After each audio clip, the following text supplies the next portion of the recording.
नमस्कार.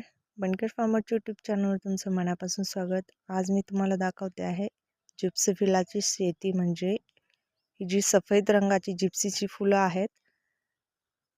हे बघू शकता, याला गुंज आहेत आणि काही उमललेली आहेत. तर उमललेली फुले ही आम्ही पूर्ण फांदीसह कट करून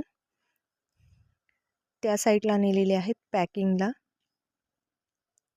आज थोडीशीच ऑर्डर असल्यामुळे आम्ही थोडीशीच बंच बनवण्यासाठी थोडी जिप्सी कट केलेली आहे. या पद्धतीने आम्ही अर्धा किलोचं असं वजन करून अशी पॅकिंग होते या जिप्सीची. बघू शकता किती छान व्यवस्थित असं जुळून वगैरे ते 2 ठिकाणी रबर लावून मागे पुढे अशी पॅकिंग केली जाते. याला वरनं प्लास्टिक बॅग असते. तुम्ही जर नवीन असाल तर या चॅनलला नक्की सबस्क्राईब करा, लाईक करा, शेअर करा. भेटूया नेक्स्ट व्हिडिओमध्ये. थँक्यू.